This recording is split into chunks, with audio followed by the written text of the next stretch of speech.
Welcome everybody, hope you're having a great day. Let's do an update as to what happened in Uganda with the presidential elections that took place. And this was a viral story that went out a couple of days ago. And it went viral because after seeing US President Donald Trump censored and banned from big tech in the United States of America, Uganda's sitting president and the guy that's up for re-election, President Museveni, decided to ban big tech from his country. Rightly so, because the way he saw things, big tech was politically biased. And in Museveni's case, he saw big tech as politically biased towards his opponent, a pop singer, a young pop singer, a guy that's like 38 years old, named Mr. Wine. I believe Bobby Wine was his name. At least that's his stage name. But, Museveni said, screw this. I'm not gonna have Facebook and Twitter, in my country tilting the elections towards my opponent, because that's obviously who they were going to pull for. Twitter and Facebook are politically biased and politically motivated. They just banned their own U.S. president. So, that gave him the carte blanche to ban Twitter and Facebook, and he's right.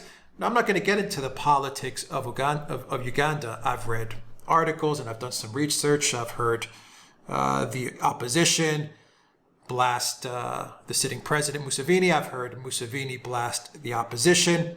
I don't know. I'm not an expert on Uganda politics. But the relevant story here, to me at least, is that Uganda is the first country to ban big tech during an election cycle. The election has now finished, and the government that banned big tech won. So they got the results that they wanted by banning big tech.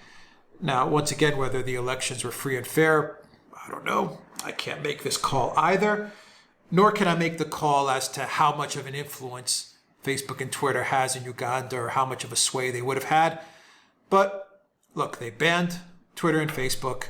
They held the elections. The government won. The sitting government won. Over. That's it. So, this is going to be the first country of what I predict will be many. We've done a video on this on the Duran, and we made the prediction that after what Facebook and Twitter and all of big tech did to President Trump, and to all conservative and libertarian voices, that just about every country in the world now will start to do something along the lines as to what Uganda did. And the U.S. government and the Department of State this time around can't go to any country, in this case Uganda, and say, you guys ran a rigged and unfair election because you banned freedom of speech. You censored American big tech social media companies, and you didn't allow people to speak freely.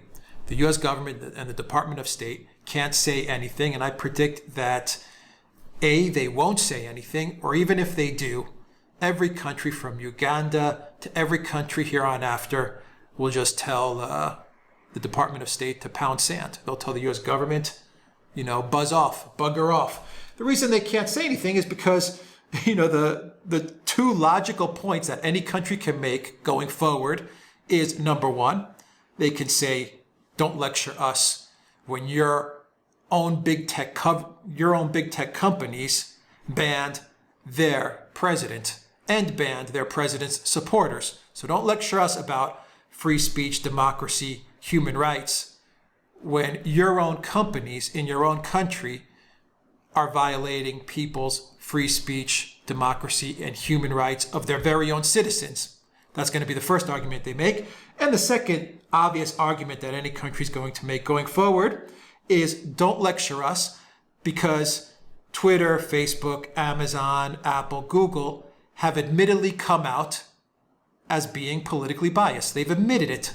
They have come out to say, we are politically biased. We will censor conservative libertarian voices, and we'll censor them at the very top, going all the way to the president. We'll go all the way to the president, and we'll censor the president if we have to, because that president does not fall in line with our neoliberal dogma. That's simple. Those are the two arguments that they're going to make now. Every country here on after, and we have to be honest, you can't argue with that argument, can you? You have to. I agree with Uganda. I don't know Museveni's politics. Like I said, I've read good things about him. I've read bad things about him. But I can't argue with the fact that he saw Twitter and Facebook as politically biased and dangerous during an election cycle. And he's right. He's absolutely right. So Museveni actually gave an interview to NPR. And this guy's actually quite a character, an interesting guy. He blasts the U.S. deep state and the fake news media. National File ran this story, and NPR carried the interview. So National File says, Uganda President Museveni blasts the U.S. deep state and fake news media. And NPR's title says, Uganda's ruler Museveni defends violent crackdown in bid for sixth term. So on the one hand, you can see NPR, which is a neoliberal, neocon, I believe they're publicly funded news outlet, very anti-Trump, very anti-conservative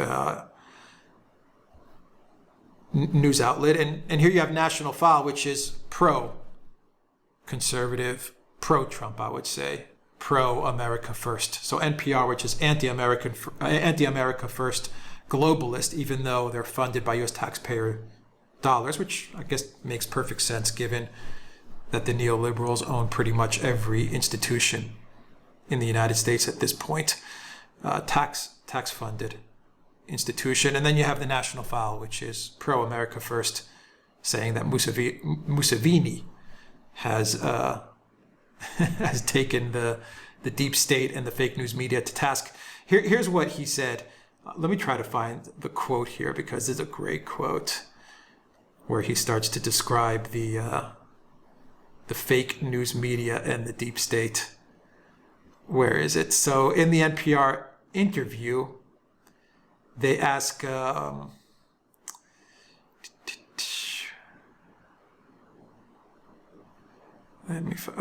ask on freedom of the press. Here it is. They ask on freedom of the press. Museveni said, yes, we are committed to the freedom of the press. But see, the press, especially the Western press, is arrogant. You don't want to learn. You know it all. Then you come on and impose your ignorance on our society. So that's the problem we are having. How can we continue dealing with these arrogant ignoramuses? Ignoramuses. Oh my God. So if they change their attitude from arrogance to inquisitiveness and investigation, I'm very happy. All right. So that's that's how he sums up the U.S. fake news media and the deep state. They're arrogant. They think they know everything. They're arrogant ignoramuses. And if they would just show less of an attitude and be a little more humble, then Museveni and Uganda would be happy to work with them and let them back in his country, let social media and big tech back in his country. But as long as they remain ignoramuses, then it looks like Facebook and Twitter and the fake news media won't be meddling in a Uganda election. And the BBC here, they say that veteran leader Yoweri Museveni declared election winner. So Museveni won 59% of the vote, with Bobi Wine trailing with about 35%, the Electoral Commission said. Bobi Wine, a former pop star, earlier vowed to provide evidence of fraud. The Electoral Commission denies there was vote rigging in Thursday's poll. All right, so there you have it. Poll monitors have criticized the government closure of internet access. No one can say one damn thing. The minute American big tech companies censored a sitting American president, it's all out the window. It's all been obliterated. American social media soft power is over. Is it a bad thing? yeah, it's a bad thing for certain parts of the American government. Is it a bad thing for other countries? Not really. The soft power of social media companies was causing a lot of trouble for a lot of countries. So, maybe there's some sort of silver lining in all of this. I don't know. It's good for countries to be aware that allowing Facebook and Twitter and Google to operate freely in their country, especially during an election period, is very dangerous. They are political actors, and they've shown that they are political actors. So Uganda led the way. Museveni blocked Facebook and Twitter. He won the election. Every country now going forward, I'm sure, will follow in Uganda's trailblazing path. All right, guys, that's the video. Look for me on BitChute. Subscribe to my BitChute channel. Go to the Duran shop. Pick up some merch, maybe a magic mug right here. Here's one of our magic mugs with the flag of South Africa. We've got the flag of the US and tons of other countries, actually. So just go to the Duran shop. You'll find the link down below. Also, check us out on our main channel, The Duran. Take care.